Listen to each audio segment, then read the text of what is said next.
Good morning, students. I am Falguni Prajapati, lecturer in Civil Department from VPMP Polytechnic. Today, I am going to present a topic named Pile Foundation, unit name Foundation, and it falls in subject Construction Technology, 3rd Sem Diploma.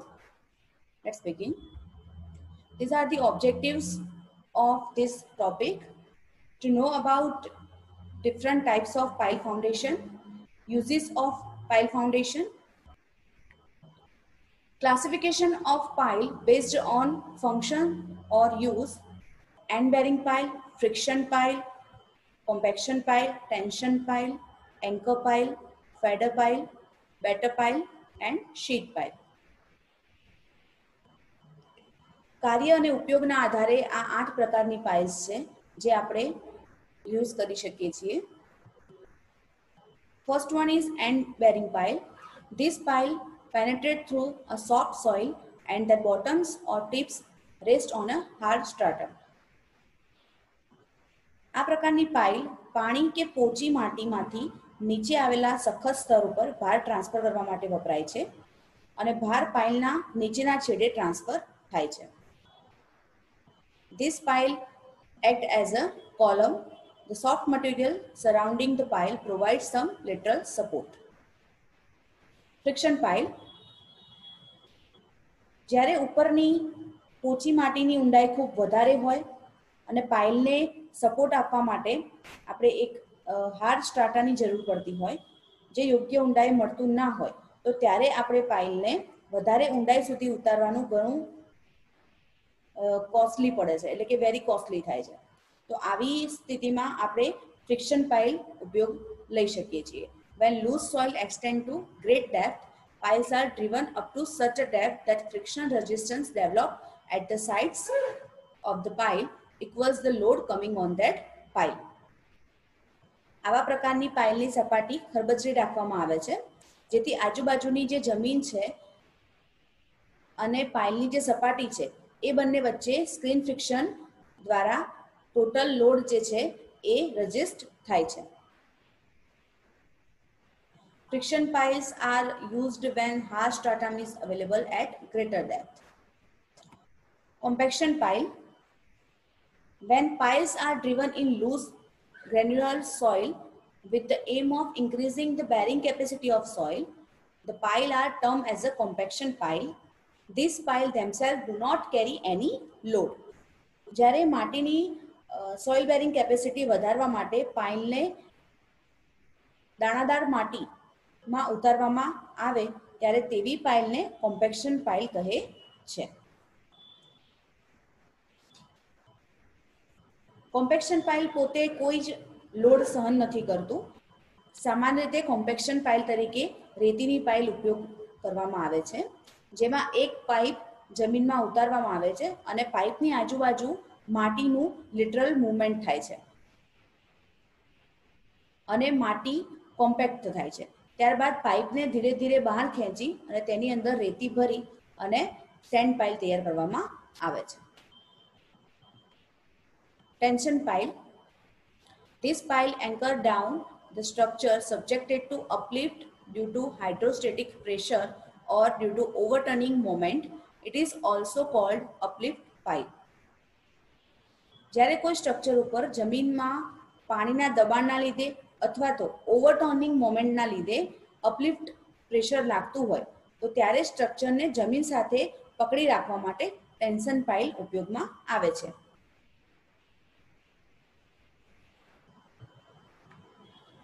Anchor pile.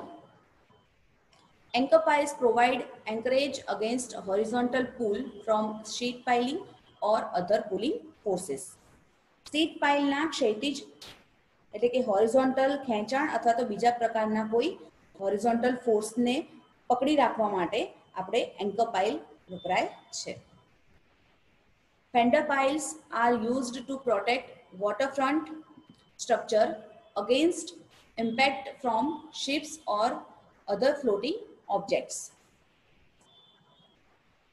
દરિયામાં આવેલા કોઈપણ સ્ટ્રક્ચરને વહાણના ઘસાવાથી અથવા તો અથડાવાથી થતા નુકસાન સામે આપણે ફેન્ડર પાઇલ જે છે એ રક્ષણ આપે છે. તો એને એક રીતે રક્ષણ પાઇલ પણ કહી શકાય. Batter pile, they are used to resist large horizontal forces or inclined forces. જ્યારે વધારે પડતા હોરિઝોન્ટલ ફોર્સ અથવા તો કોઈ ઇન્ક્લાઇન્ડ ફોર્સિસ આવતા હોય તો એને રેઝિસ્ટ કરવા માટે આપણે જમીનની અંદર બેટર પાઇલ ઇન્ક્લાઇન્ડ ઉતારવામાં આવે છે. તમે ફિગરની અંદર જોઈ શકો છો કે sheet pile, foundation pile, batter pile, anchor pile આ રીતે મૂકવામાં આવે છે. Sheet pile.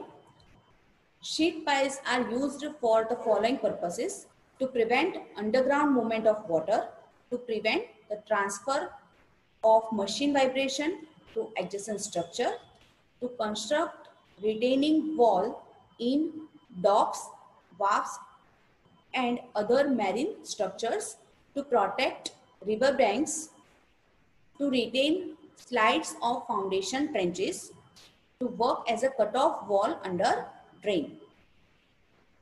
શીટ પાઇલનું મેઇન કામ એ છે કે જે જમીનની અંદર બે મેમ્બર્સને અલગ કરવાનું છે અને એની ડિઝાઇન વર્ટિકલ ફોર્સિસ માટે કરવામાં આવતી નથી. એની ડિઝાઇન એ રીતે કરવામાં આવે છે કે જે જમીનની નીચે પાણીની મૂવમેન્ટ રોકી શકાય, પછી એની ઉપર રહેલા મશીન્સ છે એના વાઇબ્રેશન જે છે એના લીધે સ્ટ્રક્ચરને થતું નુકસાન રોકી શકાય. પછી ડોક્સ છે, વાફ છે જેવા દરિયાઈ કામો છે એની સામે આપણે રિટેનિંગ વોલ તરીકે આપણે શીટ પાઇલને યુઝ કરી શકીએ છીએ. જે રિવર બેંક્સ છે એનું ધોવાણ અટકાવવા માટે આપણે શીટ પાઇલ યુઝ કરી શકીએ છીએ. Types of sheet piles based on material. મટીરિયલના આધારે તેના ત્રણ પ્રકાર છે: concrete sheet pile, steel sheet pile અને timber sheet pile.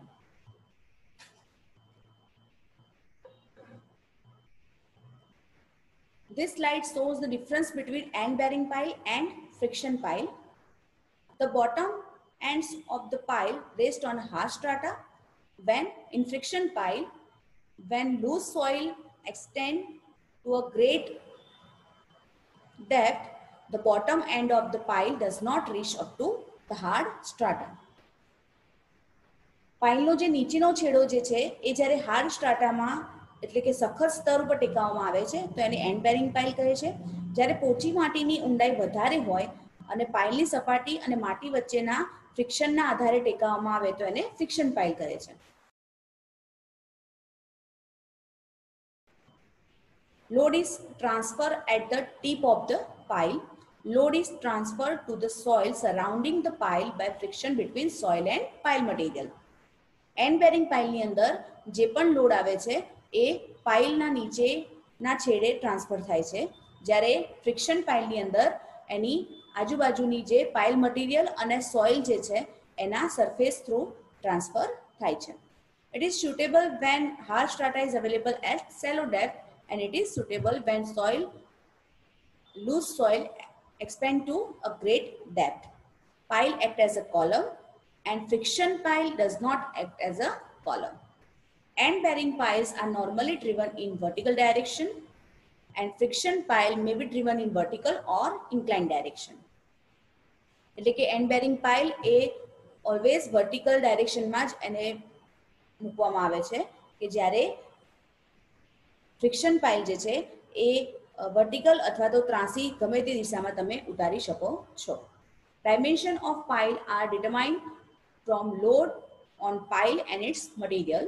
Dimension of pile are determined from the load on pile and roughness of the pile surface. એટલે કે જે પાઇલની ડાયમેન્શન છે એ એન્ડ બેરિંગ પાઇલની અંદર એના મટીરિયલ અને એના ઉપર આવતા ભારના ઉપર નક્કી થાય છે કે જ્યારે ફ્રિક્શન પાઇલની અંદર એની આજુબાજુની ખરબચડી સપાટીની આધારે નક્કી થાય છે. The length of pile must be equal to the depth of hard strata from ground surface. The length of pile can be reduced by increasing the diameter of pile and by increasing the roughness of the surface of pile. પાઇલની લંબાઈ જમીન નીચે આવેલા સખત સ્તરની ઊંડાઈ જેટલી રાખવી પડે છે. જ્યારે ફ્રિક્શન પાઇલની નો વ્યાસ વધારીને સપાટી વધારે ખરબચડી કરીને એની લંબાઈ ઘટાડી શકાય છે. Classification of pile based on material, એટલે કે મટીરિયલના આધારે પાઇલનું વર્ગીકરણ કરીએ તો એમાં થશે concrete pile, steel pile, timber pile, composite pile and send pile.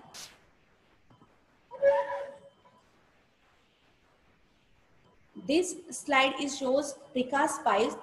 It is a part of concrete pile. Concrete પાઇલને તમે પહેલેથી કાસ્ટ કરી, કોન્ક્રીટને પહેલેથી કાસ્ટ કરી આ રીતે પાઇલના ફોર્મમાં અલગ અલગ શેપમાં તમે બનાવી શકો છો અને એને પછી જે તે સાઇટ ઉપર તમે યુઝ કરી શકો છો. Steel pile. Steel pile mainly three types of steel pile is used: H pile, box pile and tube pile. H piles. These piles are usually of a wide flange section. They are suitable for pedestal type structure in which the pile extends above ground level and also act as a column.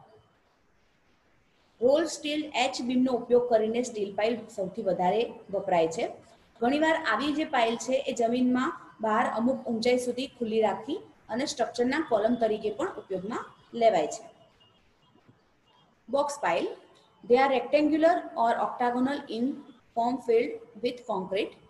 These piles are used when it is not possible to drive H pile into hard strata. જુદા જુદા આકારમાં અને આકૃતિમાં દર્શાવેલ પ્રમાણે Lions box pile એ લંબચોરસ, અષ્ટકોણ કોઈપણ આકારના હોઈ શકે છે અને જુદા જુદા સ્ટીલના સેક્શન ભેગા કરીને આ પાઇલ બનાવવામાં આવે છે. Tube pile.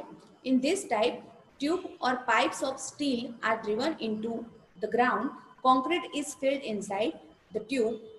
Because the circular cross section, these piles are easily to handle and easy to drive. આ પ્રકારની પાઇલમાં સ્ટીલની ટ્યુબ અથવા તો પાઇપ જમીનમાં ઉતારી અને તેની અંદર કોન્ક્રીટ ફિલ કરી, કોમ્પેક્ટ કરી અને પછી પાઇલ બનાવવામાં આવે છે. આ પ્રકારની પાઇલ ઇઝીલી હેન્ડલ થઈ જાય છે અને ઇઝીલી આપણે જમીનમાં એને ઉતારી શકીએ છીએ. Advantages of steel pile. This pile can easily withstand the stresses due to driving. This pile can resist lateral forces in the better way. This pile can be easily lengthened by welding and can also be cut off easily. The bearing capacity of this pile is comparatively high. This pile can take impact stresses. આ pile જે છે એ જમીનમાં ઉતારતી વખતે જે pressure આવે છે એને વિસ્ટેન્ડ કરી શકે છે, એ સહેલાઈથી એનો સામનો કરી શકે છે. બીજું કે પાઇલની લંબાઈમાં આપણે વેલ્ડિંગ કરીને ગમે ત્યારે વધારો કરી શકીએ છીએ. આવી પાઇલ છે એની બેરિંગ કેપેસિટી પણ ઘણી વધારે છે કમ્પેરેટિવ ટુ કોન્ક્રીટ પાઇલ ઓર અધર. પાઇલને આપણે ઇઝીલી હેન્ડલ કરી શકીએ છીએ, એને ઝડપથી કટ પણ કરી શકીએ છીએ. તો આ બધા એના ફાયદા છે સ્ટીલ પાઇલના. Timber pile. These piles are prepared from trunk of tree. They may be circular or square. They are 30 to 50 cm in diameter with a length not exceeding 20 times its top width. At the bottom, a cast iron shoe is provided and at the top, the steel plate is fixed. If a group of timber piles is driven, the top of each pile is brought at the same level and then a concrete cap is provided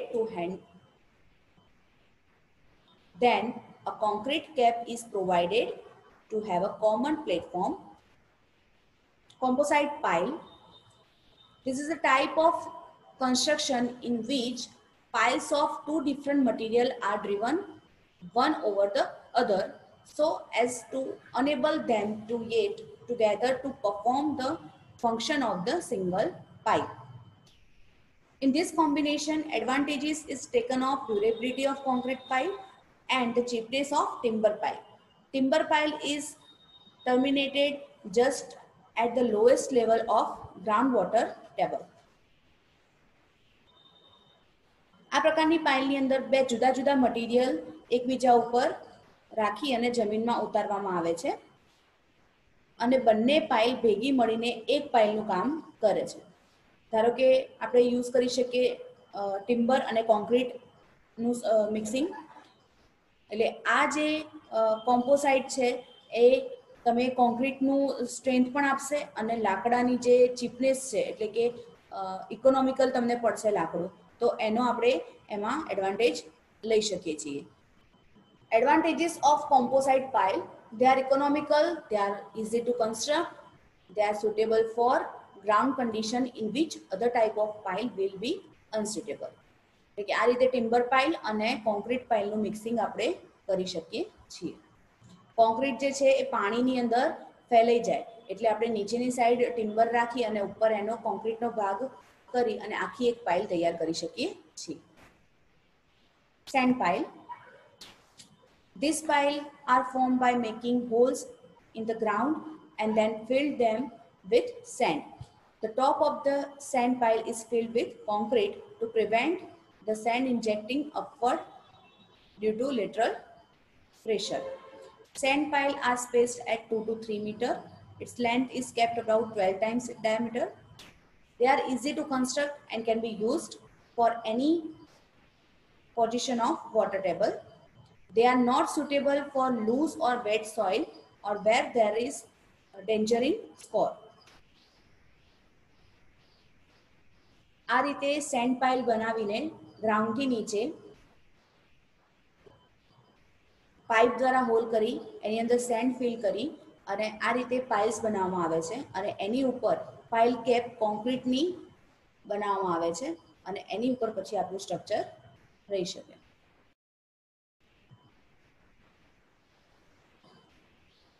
Underrim pile. For serving as a foundation for black cotton soil, fill up ground and other types of soil having poor bearing capacity. An underrim pile is a board cast in situation concrete pile having one or more bulbs or underrim in its lower portion. The bulb or underrim are formed by underrim tool. The diameter of underrim pile varies from 20 to 50 centimeter. That of bulb vary from 2 to 3 times the diameter of pile. The length of underrim pile is about 3 to 8 meter.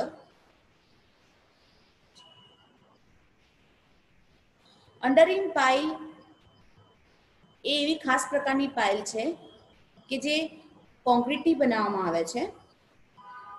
જ્યારે black cotton soil હોય એ જગ્યાએ આપણે આ pile use કરી શકીએ છીએ. Black cotton soil એવી માટી છે કે જે પાણીના સંપર્કમાં આવતા એક્સપાન્શન થાય છે એનું અને પાણી દૂર કરતા એ કોન્ટ્રાક્શન થાય છે. તો આવી માટીની અંદર બાંધકામમાં આપણે કોઈ પણ સ્ટ્રક્ચર બનાવીએ તો ક્રેક્સ પડી શકે છે. તો આવી ક્રેક્સને આપણે રિડ્યુસ કરવા માટે અંડરરીમ પાઇલ વાપરી શકીએ છીએ. This is the image of underrim pile. અહીંયા આપણે જોઈ શકીએ છીએ single bulb cast in situation pile કે આ રીતે એક પાઇલ કન્સ્ટ્રક્ટ કરવામાં આવે છે અને નીચેના પોર્શનમાં નીચેના પોર્શનની અંદર આ રીતે બલ્બ ક્રિએટ કરવામાં આવે છે. તો આ જે બલ્બ છે એ ડાયામીટર ઓફ પાઇલ કરતાં 2 થી 3 ગણો મોટો ક્રિએટ કરવામાં આવે છે. આ બાજુ તમે મલ્ટિપલ બલ્બ પાઇલ જોઈ શકો છો. તો અહીંયા જે કોન્ક્રીટની પાઇલ છે એની અંદર 2 થી વધારે બલ્બ ક્રિએટ કરવામાં અથવા તો આને બલ્બ પણ કહી શકીએ અને અંડરરીમ પણ કહી શકીએ. તો આ બલ્બ ક્રિએટ કરી અને એ બ્લેક કોટન સોઇલની અંદર આ જે બલ્બ છે એ પોતાની પકડ રાખશે અને પાઇલને ડિસ્ટર્બ થતા બચાવશે. અંડરરીમ પાઇલનું કન્સ્ટ્રક્શન કઈ રીતે કરવામાં આવે છે? તો ઇક્વિપમેન્ટ યુઝ થશે spiral auger use for boring, underrim used for making bulbs and boring guide used to keep the hole vertical. આની અંદર તમે જોઈ શકો છો કે આ સ્પાઇરલ અગર છે કે જેની મદદથી આપણે જે પણ ગ્રાઉન્ડ છે એની અંદર એક્સકેવેશન કરી શકીએ છીએ. એ બોરિંગ કરવા માટે ઉપયોગમાં આવે છે. અને અંડર રીમ ટૂલ જે છે એને આ આપણી જે પણ પાઇલની એક્સકેવેશન જે પાઇલનું કરેલું છે, જે ખાડો ખોદ્યો છે એની અંદર આપણે અંડર રીમ ટૂલ પાસ કરી અને પછી એને રોટેટ કરીને આ રીતે બલ્બ ક્રિએટ કરી શકીએ છીએ. અને એની અંદર પછી આપણે કોન્ક્રીટની મેશ નાખી રેન્ફોર્સમેન્ટ કરી અને પછી કોન્ક્રીટ ફિલ કર્યા બાદ આપણે આખી અંડર રીમ પાઇલ તૈયાર કરી શકીએ. Thank you all for watching.